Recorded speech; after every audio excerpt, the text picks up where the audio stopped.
I'm Ethan Llewellyn, and today we're going to talk about risk.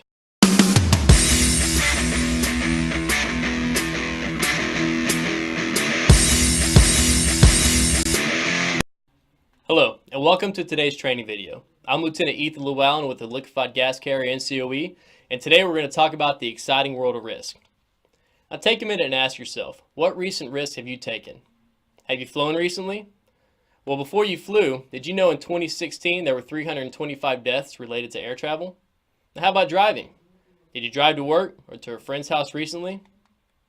What if I told you that in 2015 there were 35,092 deaths related to driving accidents? And how many of us love to eat? Better yet, how many of you are watching this video and eating right now? What if I told you that in 2015 there were 5,051 deaths related to eating? Now, with as much as I love to eat, it's very concerning for me. Now, so why do we take risk? Well, it's risk versus reward, right? And no one understands that better than we do in the Coast Guard. Now, in all situations, we must accept some levels of risk to achieve some benefit or desired outcome. Now, the question is, how much risk are we willing to take to achieve our goal? And this is the constant question when evaluating process safety hazards. Now, let's define risk. The Coast Guard defines risk as a measure combining an undesirable event's frequency and consequence. So to determine risk, you need to determine the frequency and consequence of an undesirable event. In risk analysis, we'll identify one or more scenarios to assess how often it can happen and how bad it would be if it did happen. And the definition here says an undesirable event. With that statement, there's a couple of other definitions we need to know when we are talking about risk. First, let's define hazard. The ISO standard defines it as a potential source of harm. The Coast Guard says it's a situation, condition, characteristic, or properties that create the potential for unwanted consequences. And OSHA defines it as the inherent capacity of a substance to cause an adverse effect. Now let's define accident. We won't get into as many definitions with this one. We will go with the Webster definition of an unforeseen and unplanned event or circumstance. And now that we know the difference between a hazard and an accident, let's talk about how they are related to each other. In this picture, you see a bear tucked away safely behind a metal cage. In this picture, the bear represents the hazard. And the hazard is always there, but the hazard is being mitigated by containing the hazard or bear within the cage. Now let's say that there's an accident and the cage breaks open. Now the bear or the hazard has been released. All these definitions come into play when determining risks. So why is the Coast Guard's Liquefied Gas Carrier National Center of Expertise talking to you today about risk and not about LNG or LPG? Well, new regulations related to liquefied gas require risk management and risk assessments, from carrying LNG as cargo or LNG fuel design requirements to LNG operational requirements like SIMOPS while bunkering LNG. Would you like to guess how many times the IGF code references risk? 42 times throughout the code it talks about the need to conduct risk assessments or determining risks. Now there are numerous types of risk assessments that can be done, from simple qualitative risk assessments to highly complex quantitative risk assessments. Now there's no requirement for which type of risk assessment needs to be performed. It just needs to be proportionate to the risk level and the complexity of the operation being performed. Now let's do a quick exercise together to give you a better understanding of a simple qualitative risk assessment.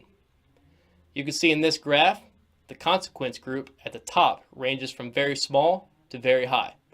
Consequence of an event or accident happens. On the left side is the frequency, ranging from an accident virtually never happening to very high frequency, meaning it's almost routine, it happens so often. So let's evaluate this risk together. Remember, this is just for training and isn't my true thoughts or opinions of these events. Now you have a loaded tank barge bumping an empty tank barge in a barge fleeting area.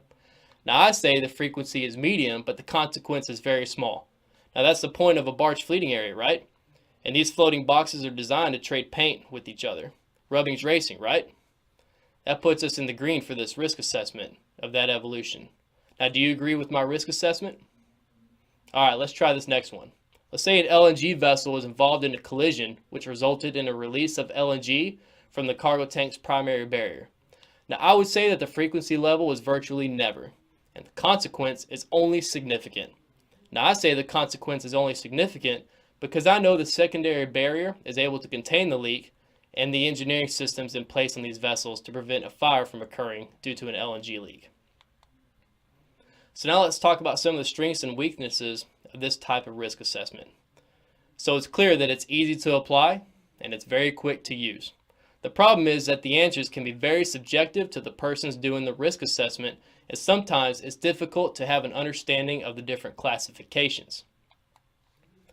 Now let's move on to a quantitative risk assessment. This is when a risk assessment process becomes more complex. Now the graph behind me shows the main elements of a quantitative risk assessment. You start by establishing the context of the risk assessment. Then you move on to identify the hazards associated with the operation being evaluated. Once you have the hazards identified, you work on determining how often identified hazards could occur and the different consequences or severity of the consequences if the hazards occurred. Now remember, risk equals a determination of hazards frequencies and consequences. So once you have both of those, you are able to establish the risk picture. After the risk picture is shown, you would be able to evaluate the risk and determine how you would treat the risk identified. There are various ways to perform a frequency analysis. The preferred way is to use proven historical data so you have actual data to support the frequency of your risk assessment. However, for many things related to LNG, there is no specific data to support historical data. For this, you could use historical data that's similar to LNG, like LPG data, or you could use predictive models like event or fault tree analysis to create a frequency analysis. When conducting the consequence analysis, you would determine that the consequence that would occur due to the failure and exposure to the hazard and how severe it would be. This is typically modeled by how many injuries or fatalities if the failure occurs or how far a flammable gas cloud would drift. Now, there are a range of risk techniques and tools that can be used when conducting a risk assessment. As you can see on the chart behind me, it goes from a very simple as a job hazard analysis all the way to computative fluid dynamic modeling. It's important to remember that as the complexity of the risk assessment rises, the more specialized team is required, which also greatly drives up the cost of the risk assessment. Now, once the risk assessment is completed, organizations typically use a deterministic approach or a probabilistic approach to address the risk identified. Now, a consequence-based approach or deterministic approach will focus solely on the worst-case scenario and typically lacks boundaries as what's acceptable. A risk or probabilistic approach will incorporate the likelihood of an event and prioritize the event by risk and work towards mitigation measures. So which risk decision-making is better? Well, let me ask you this. How many people have been killed by a foul ball during a baseball game? Only one person has been killed by a foul ball. In over 150 years of baseball, only one person. A consequence-based approach would look at that only one death as a consequence of being killed by a foul ball, and not the probability of it occurring. Now, mitigation would be to not allow anyone in the baseball stands during the game, and for them only to be filmed and televised. Well, that is excessive, but that is what only looking at the consequence does. Using a risk or probabilistic approach, your mitigation would be to bring a baseball glove or to simply not sit where the majority of the foul balls are hit. So what's the point of doing a risk assessment? Well, ultimately, you want to identify the risk and mitigate that risk to make it as low as reasonably practical, or as they call in the industry, ALARP.